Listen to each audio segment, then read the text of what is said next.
Hi everyone, this is Coach Ip and welcome to our Tai Chi tutorial.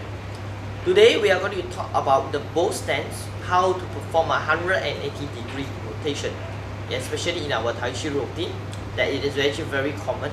However, a lot of people during this sequence actually feel a lot of pressure on their knees when the turning, and often after they complete the rotation, for beginners they find that their direction is actually offset. So now, how are we going to bring about the actions? What are the things to take note of, especially the angle of rotation? This is actually what we want to emphasize. Now, how to do a bow stand in the correct way has already been covered in our previous tutorial. So you want to know more about it, just click in our previous tutorial on bow stands. And then now we're actually adding on the step sequence and how to perform. So we'll be doing different direction, front view, back view, and the side view. So more importantly is to understand, and as you practice, bring about the actions and how you can slowly break down into the sequence. Alright, so once you are ready, let's begin. So we will begin by showing a demonstration how to do a transition of your bow stance, a 180-degree turn. So from the front leg, so I'm going to turn back, sit back,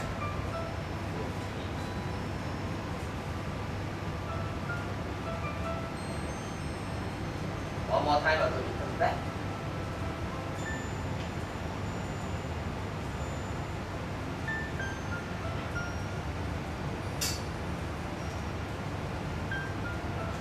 Okay. So in this sequence, we are going to do it again. This time we're going to break down the steps, okay, from the back view. And after that, we're going to digest, okay, what are the critical components that is required for this particular steps. So first, from the back view, maintain your bow stance, square hip apart. Step 1, back heel, turn in, create space as we mentioned earlier in our tutorial. Knees in line with your toes. Step 2, sit back, front toes up. Step 3, important, maintain weight at the back leg. Turn your front foot as much as you can. Step 4, sit back your front leg. Step 5, step in, maintain your overall height. Step 6, step out, toe pointing to the center. Step 7, front leg shift. Step 8, sit back into your bow stance. Right, so in this particular step, what we want to highlight is step number 3, which is the critical success sequence steps. So from the side view, you realize that we actually give an option to turn the heel in before we sit back. This is to create space so that for those who have limited range of motion, your knee will not collapse inwards. Right, so this is actually one of the very important steps that you, for beginner especially, that you can adopt. So from here, we want to maintain our overall height, heel in, sit back, toes up. Now, in order to turn our front leg inwards, you need to shift your weight all the way so that there's minimum pressure on the front knee. And it is very common to be only turning 90 degrees. So what we want to do is to turn as much as you can before we shift our weight. So as I transfer my weight, it is critically important to align my knee, hip and my toe in the same alignment. This is actually an intermediate step, so we won't be putting a lot of time in this particular sequence. Step in. Now my weight is entirely on my left leg now. I'm going to turn and step out. No change. Shift my weight and straighten my leg. Okay. So what we want to emphasize is understanding the different aspect of it. First, we want to understand the angle of turning.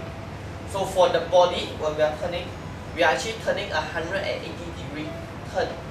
So from side, we are turning here. For the body wise, it's 180 degrees. Now how about the footing? How about the toes? So regarding the toes, okay, in total we are already turning 225 degrees.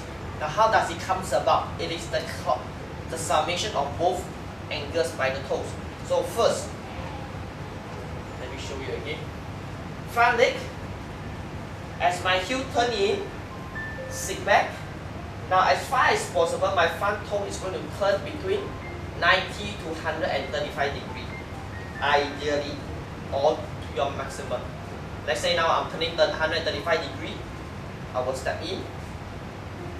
Now in order for my body to be facing 180 degree, my right leg is going to continue to turn, not 90 but another 45 degree. So total I will make another 90 degree, stepping out and turn. So in total 135 plus 90 degree, I will make a 225 degree for in terms of my angle of the footing. So let's show again one more time.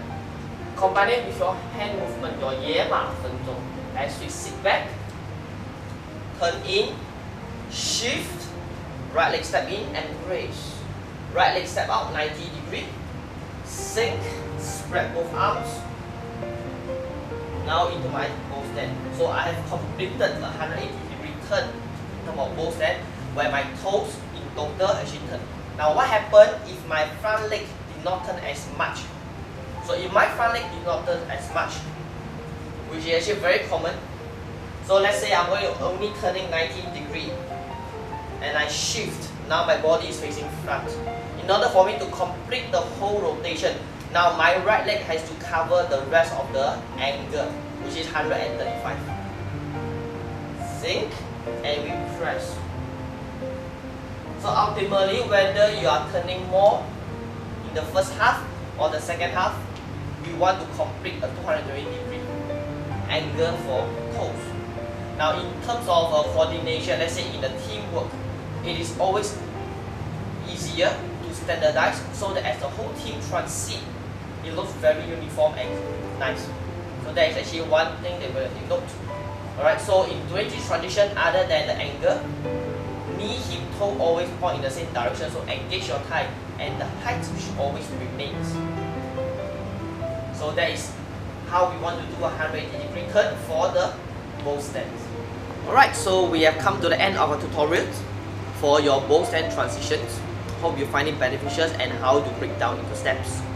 So if you got any questions, you can always like our Facebook, okay, over here, NewAgeTaichi, or our email, okay, for any inquiries. So which I always emphasize, as you practice your Tai Chi, conditioning of your body is equally important in understanding the sequence. So the body must be able to cope with what your requirement is.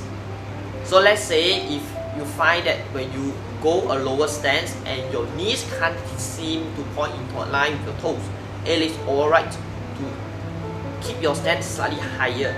So get the sequence right, get the technique right, and from then work on your strength, work on your flexibility to create more mobility before you attempt the steps in a lower stance. So in that way, you will see a progression rather than a regression, rather than as you practice, actually you feel more strain on your kneecap. So like I say, working on your Tai Chi in the long term should give you a positive benefit in terms of your physical, mental and your health.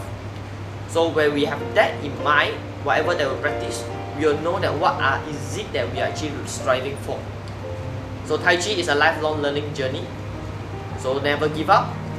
Consistent practice with the right concept and the theory will bring you a healthier lifestyle. So once again, thanks for your time and we look forward to seeing you for our next tutorial.